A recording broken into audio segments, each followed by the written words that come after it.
मैं महिपत यादव।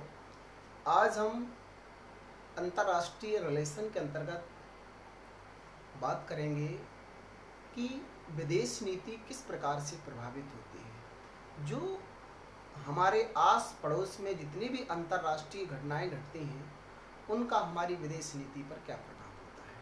वैसे अगर कहा जाए तो भारतीय विदेश नीति की जो कर्णधाता हैं वो हैं जवाहरलाल नेहरू जी। यानी उन्होंने भारत को उस बदलती परिस्थितियों के अनुसार गुटनिरपेक्षता की नीति के गुटनिरपेक्षता की जो हमारी विदेश नीति का प्रमुख शब्द है वो गुटनिरपेक्षता के लिए नेम कहते हैं, जिसे नन अलाइनमेंट मोमेंट, उसके अंतर्गत रखा।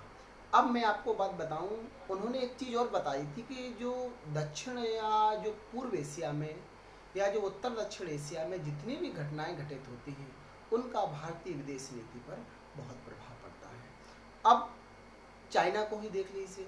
चाइना ने पाकिस्तान में ग्वादर पोर्ट बनाया, यानी एक तरीका से भारत को पूरी तरीके से घेरने की कोशिश कर रहा है चाइना, जो कि इंडिया से करीब 450 किलोमीटर दूर है। ग्वादर पोर्ट जो कि एक बहुत बड़ा व्यापारिक मार्ग से जोड़ रहा है, जिसे कहते हैं BRI, one belt road initiative, उसके अंतर्गत जो है जोड़ रहा है इंडिया उसको, पाकिस्तान और चीन को।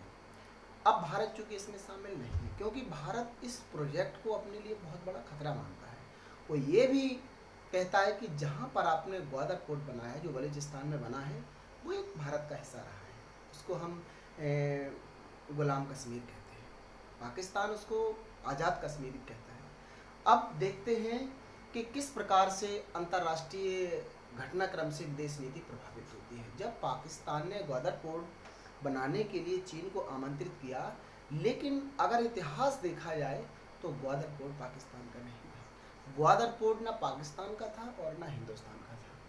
वो जब अगर इसको और गहराई में जाएं तो बताऊं, जब सिकंदर भारत पर आक्रमण करके यूनान लौट रहा था तो सिकंदर ने एक रात ग्वादर पोर्ट पर बिताई थी और सेल्यूकस निकेटर को ग्वादर पोर्ट वो दे गया था। इसके पश्चात उसमें मौर्य वंश का भी शासन रहा ग्वादर पोर्ट पर, अकबर का भी शासन रहा और लास्ट में अंग्रेजों के अधीन आ गया था। ओमान ने अंग्रेजों को दे दिया था ये ग्वादर पोर्ट। जब भारत स्वतंत्र हुआ तो ग्वादर पोर्ट ना भारत का था ना पाकिस्तान का, क्योंकि ओमान के जो राजा थे वो ग्वादर पोर्ट भारत को बेचना चाहते थे, लेकिन उस समय के जो हमारे कर्ता धर्ता राजनीतिक थे उन्होंने कहा कि 700 किलोमीटर दूर है ग्वादर पोर्ट, हम पाकिस्तान से उसको कैसे बचा सकते हैं, ये हमारी कहीं ना कहीं भूल थी। तो वो पाकिस्तान ने उसको खरीद लिया। तो ग्वादर पोर्ट जिस प्रकार से चाइना बना रहा है उसमें भारत के लिए बहुत बड़ा सरदर्द है और इसी ग्वादर पोर्ट के कारण हमारी विदेश नीति प्रभावित हो रही है और हम अमेरिका की तरफ चले जा रहे हैं। रूस से लगातार दूरियां हमारी बढ़ती जा रही हैं। ये ग्वादर पोर्ट का इतिहास है। अब देखते हैं हम्बनटोटा पोर्ट, यानी आपको उत्तर से चाइना घेर रहा है और नीचे आप दक्षिण की तरफ देख लीजिए, श्रीलंका के दक्षिण में एक हम्बनटोटा पोर्ट बना रहा है। बना ही दिया 99 साल के लिए श्रीलंका की सरकार से, चीन ने उसको लीज पर ले रखा है। अब भारत के लिए ये भी बहुत ही बड़ा सरदर्द है। अगर भारत कुछ नहीं करेगा और कभी भी भविष्य में अगर हमारी चीन से लड़ाई होती है या युद्ध होता है तो चीन के नौसैनिक दक्षिण की तरफ से हमारे ऊपर हमला कर सकती है, क्योंकि जब वो वहाँ पर व्यापारिक गतिविधियाँ उत्पन्न करेगा तो वहाँ पर अपनी सुरक्षा के लिए नौसैनिक भी रखेगा। सबसे बड़ा सरदर्द भारत के लिए हम्बनटोटा पोर्ट जो श्रीलंका की गवर्नमेंट ने दिया है।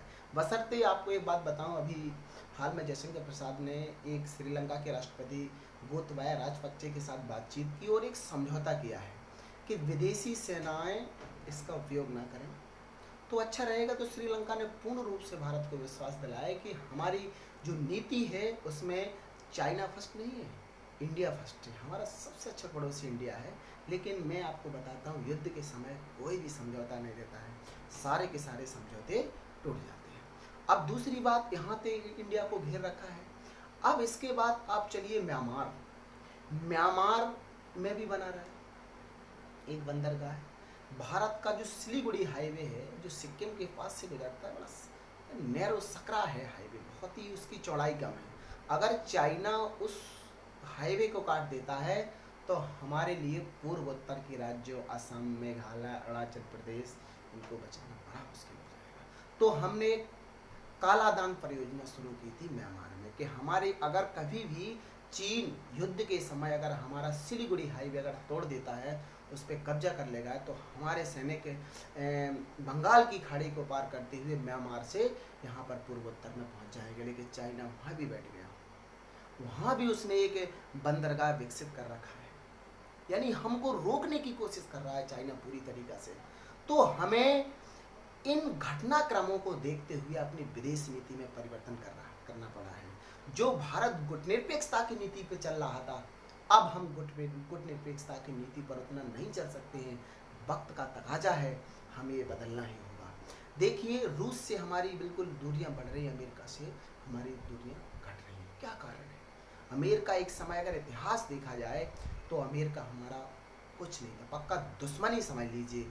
जिस समय भारत और पाकिस्तान के बीच 1971 में युद्ध हुआ तो उस समय अमेरिका के राष्ट्रपति निक्सन थे।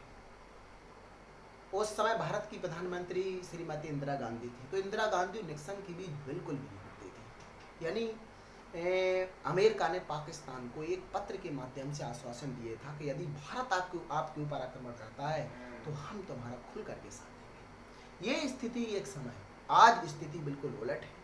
अमेरिका हमारे साथ है, हर मैटर में अमेरिका हमारा साथ दे रहा है। तो इसका क्या कारण है? सबसे पहला कारण है चीन। चीन पूरी दुनिया में उभरती हुई अर्थव्यवस्था, बहुत तीव्र गति से बढ़ती हुई अर्थव्यवस्था है। तो अमेरिका को एक डर सता रहा है कि मेरी बात साथ खत्म हो रही है। अब चूंकि चाइना का पड़ोसी है भारत, तो अमेरिका भारत के माध्यम से चीन को दबाना चाहता है। ये है मेन फैक्ट जिसमें हमारी अमेरिका की तरफ दूरी बढ़ रही है। दूसरी बात, बाजार, जनसंख्या। भारत की जनसंख्या बहुत ज़्यादा है।